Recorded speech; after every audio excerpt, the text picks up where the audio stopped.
Video number 3 for the day.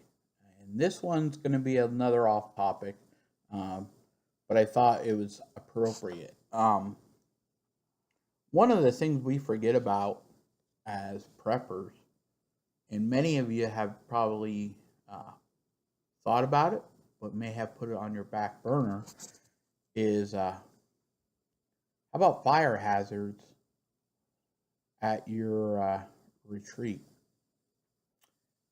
Or at your current home, whatever you want to call it. So I wanted to do a video and be a little blended. I think I'm going to talk about if it was um, an event of some type.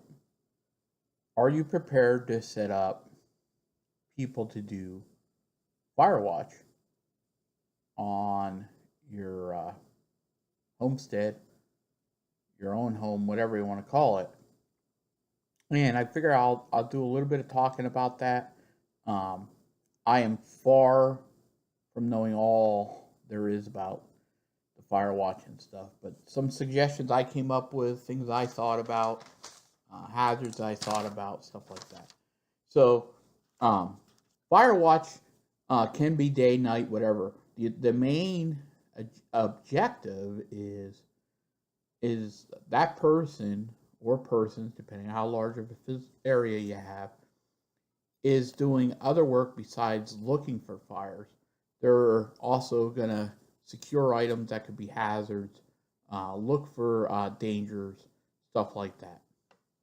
So, night shift would be the busiest one and the hardest shift, because some of their tasks may include, and this would be part of your policies, agenda, or however you set it up.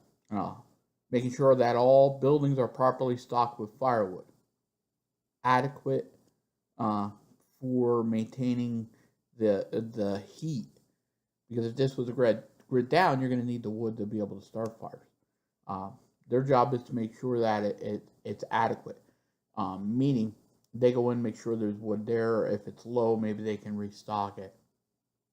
But that is not their main job, is to be lugging all the firewood because the other people didn't do it that day. They're to check and make sure there's adequate stuff there. They're also there to make sure that fire is still burning, because they don't want it to go out or anything like that over the night. So you'd be maintaining the fires so that we had proper heat.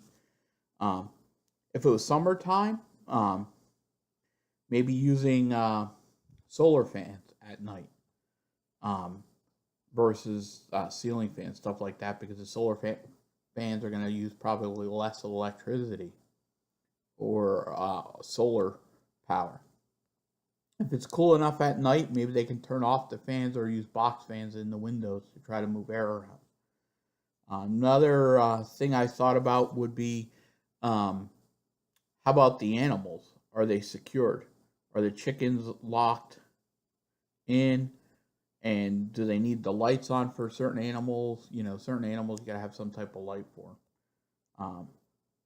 Having lockup procedures for gates in outbuildings so that these people can go around and check that type of stuff. They'd be almost like a night watchman when they're out there. Another one would be noise and light discipline, making sure that the windows are blacked out so that there's no light reflecting outward. Especially during certain times, you'd want that to be secured, because you don't want people to be able to see the silhouette of somebody through a window. So that would be another thing.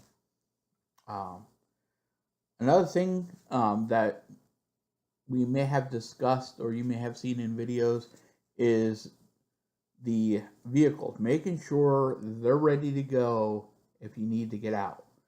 Emergency bug out, making sure nothing's next to them, that you have a space in between the vehicles. Make sure the vehicle's pointing out, so that way all you're doing is get in the vehicle and take off. You don't have to back up or anything else. Have the vehicles positioned properly so that you can get out. A straighter shot is better than having to weave in and out of things. Um, Another thing that would fire watch would be, say they're calling for severe weather. They, during bad weather, they would be securing items that may be outside. Say you have um, clothes hanging out on the lines, because if it was if you could hang stuff out, it'd be much better than burning that electricity. Um, Having chairs, stuff like that, anything that's going to blow around, they can try to get it secured. Another thing they can do is cover your firewood with tarps. Put tarps over the firewood, make sure that they're secured so that they don't blow away. If you have a wind turbine, is that wind turbine secured? So that something doesn't happen to that, depending on how high the winds are. If this was a hurricane situation or a tornado, during a tornado you may not have time to do it, but during a hurricane you normally have enough notice to start securing things ahead of time. How about your fuel? Making sure the pumps are ready to go if you need to get fuel. One of those tasks of Firewatch would be firefighting equipment. What stuff could you have at your homestead without going and spending large amounts of money? Is it the best? No, but what do you have available? And that may come down to buckets, and barrels, so that you could do a bucket brigade like they used to do back in Benjamin Franklin days. They didn't have the pumps and everything else, so having buckets, which is low tech, and barrels with water in it so you can dip out of would work. So that would be another thing we could do. Having tools. The tools could be simple things like metal rake. You don't want to use plastic, because if you get, depending on the type of fire, like if it's a wildland fire where the grass is burning, it's going to melt. So you want like a metal rake. You want shovels,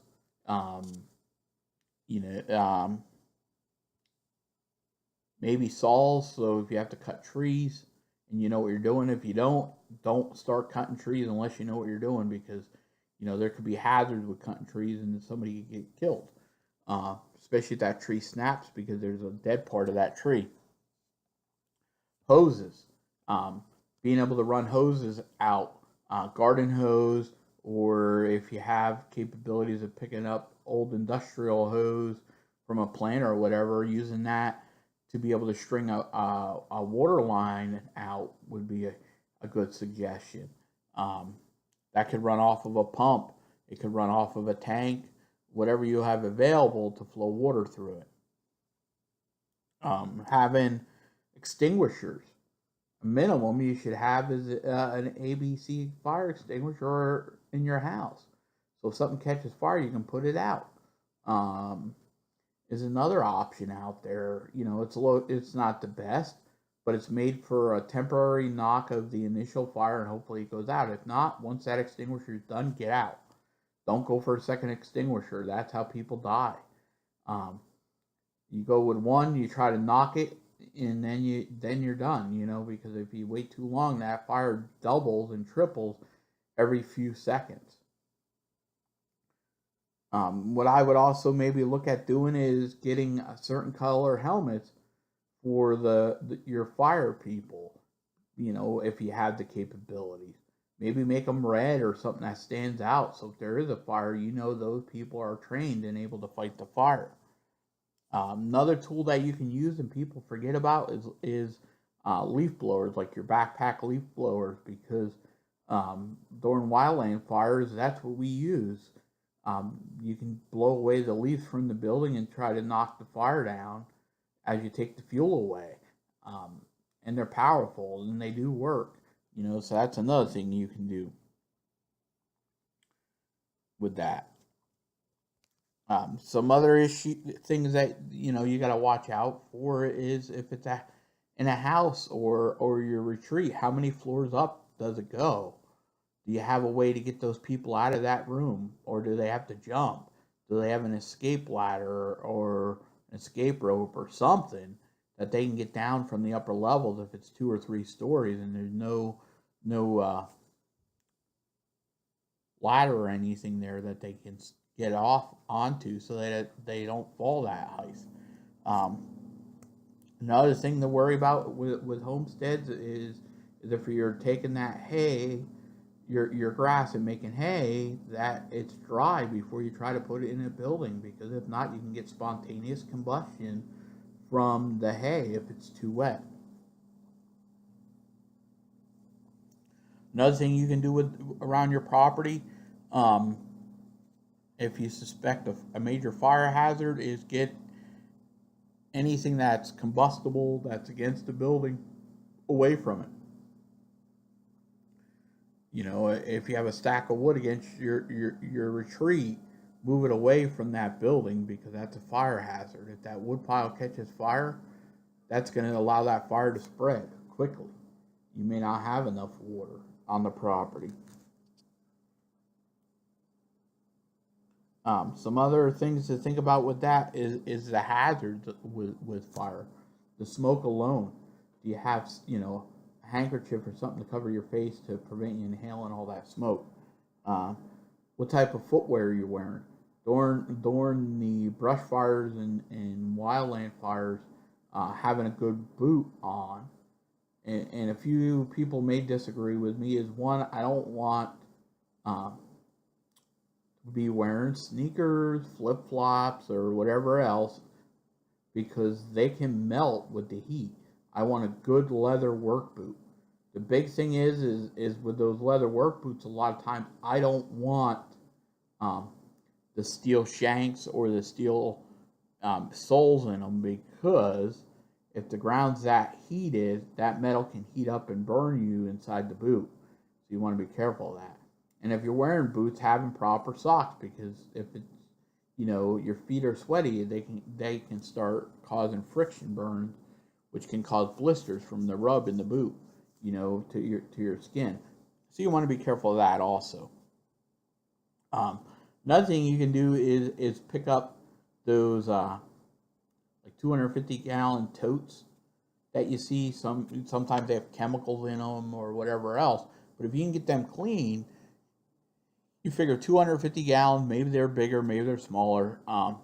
One of those totes, if you have a way to load it and you have a pickup truck, you can make your own retreat fire truck with that tote. 250 gallons don't seem like a lot of water, but you'd be surprised, if you know what you're doing and you're trained in it, on what you can do with 250 gallons of water.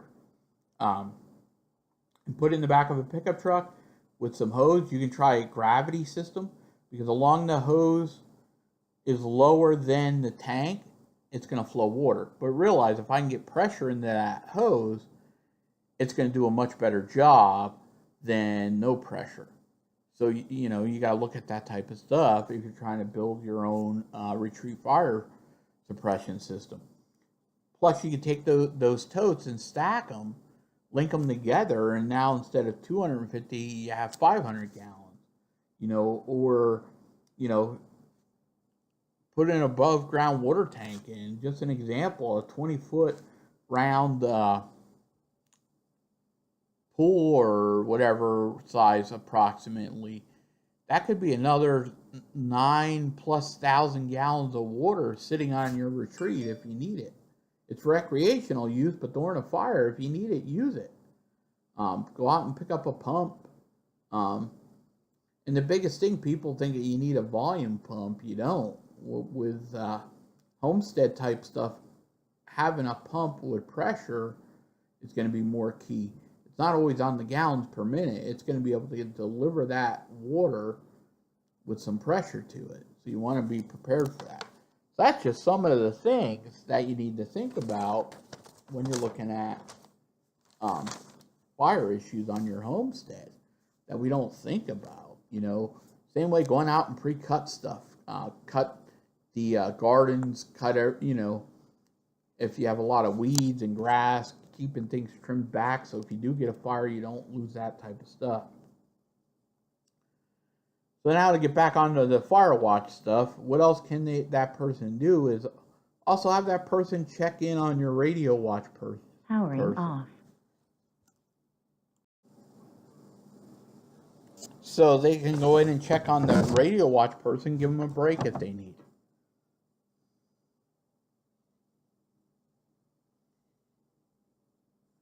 Also, they're going to be out there looking for any threats. If they see a threat, making sure the sergeant of the guards is aware of it so that they can plan for it. The last shift, the last shift before the end of the night, before the day shift starts, those people could be starting the fire for the cooks, because that way they can get the coals and stuff there so that it's easier to cook with at night. So that's just some of the stuff I thought about.